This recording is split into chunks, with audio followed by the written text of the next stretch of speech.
panic attacks. Dr. Carol Francis here. I've been helping individuals overcome the crippling impact of panic attacks for over 40 years.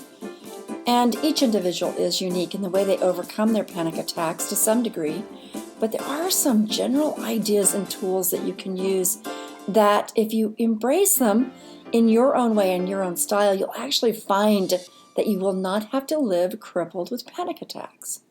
The first thing to do is to recognize that when you're in the middle of a panic attack, chances are the reason you're having this panic attack is because you had the first panic attack and became really afraid that you would have any more such attacks in your future. Now, this is called the cycle of panic in my way of looking at it, because now you're panicking about having to go through that panic again because it was so bad the first time. So you're really more in dread of what you previously experienced than actually having a panic attack that's in and of itself going to be harmful to you. And that is the second thing to recognize, is that panic attacks don't harm people as a rule. People don't die from panic attacks. And while I realize that that's just a cognitive rationalization that's meant to make you feel a little better about the panic attack, recognize that that's exactly what it is.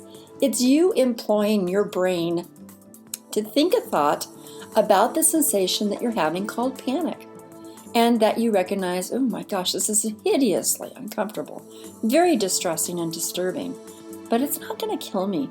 I will get through this like I've gotten through the ones previously.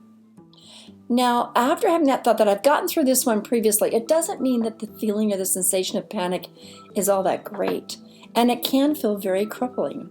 So the third thing to kind of harness is the ability to be able to experience your panic and look at how your panic is very associated to excitement or to enthusiasm. The butterflies, for example, that people get before they go on stage to perform is actually a way that your body is revving up the anticipation of energy, the extra energy that you can actually harness to be able to make your presentation that much more interesting and exciting for people to listen to. But that takes a totally different way of looking at your panic. To say, my panic is actually just energy. It's energy like any other thing. Energy that I get to run, energy I get to be enthusiastic about a team, energy I get when I'm hollering and yelling out of anger at a driver that's upset me, energy I get to have sex, energy that I get to love someone, the energy I get to do something creative or powerful. All of those are energies. And in the same way, a panic is a form of energy that's surging through your body. So now if you begin to just look at panic as, wow, this is a surge of energy. It's like having a lightning bolt shoot through me on my interior physical body. And it's a biochemical process that's affecting my nerves and my neurons and the way I feel emotionally. But that's not the same as interpreting the panic as something that's going to harm you. So now you're going to look at this energy called panic, and you're going to think about it as electricity, as a process that's going to happen inside of you, and maybe that excess electricity or excess chemicals will need to have about 45 minutes to calm down, or maybe less. In fact, the majority of panic can be pretty much assuaged within about 5 to 10 minutes by the next thing to do, and that is to breathe. Now, there are different ways of breathing, and I'm going to recommend that for some of you, that the very first part of breathing that you do is to actually breathe as fast as you need to in order to match or race faster than your heart is racing. So that's kind of a form of panting. And what many people do when their heart is racing is they try to slow down their heart by breathing slower, when really what they need to do is they need to match the pace of their heart rate, that kind of idea, until finally their heart is getting enough oxygen to be able to slow down naturally, because the reason it's speeding up is because it's perceiving that there's not enough oxygen in your brain or your blood system to sustain you in a positive way.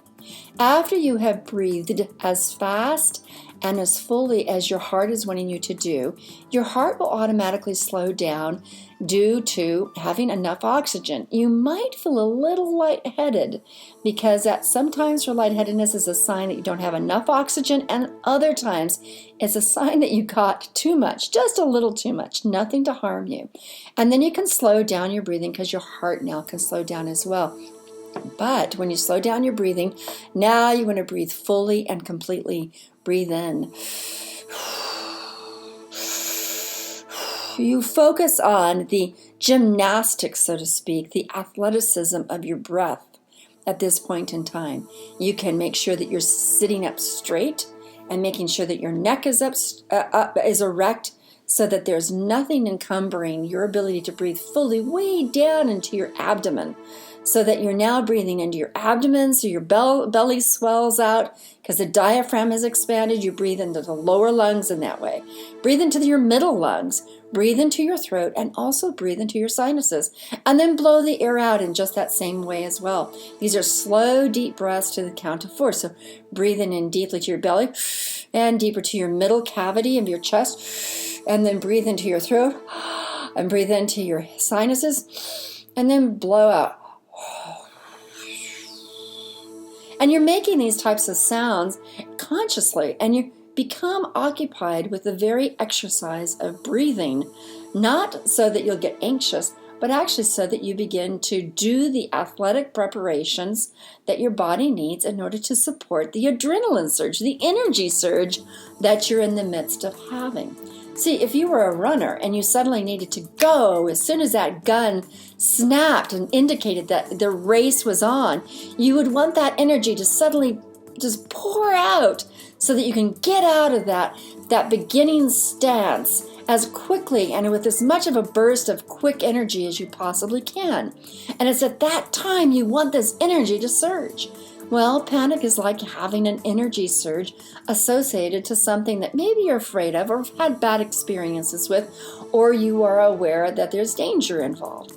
In the next part on anxiety or panic attacks, we will talk more about when your brain is telling you that something's not safe and how you can interface with the way you're thinking about a particular thing. But for now, these are really doable exercises that help you be able to take the energies of panic and the panic attacks and turn them into something that is, in a sense, you being an energetic individual in those moments, as opposed to a scared person that feels like you need to hide away from yourself.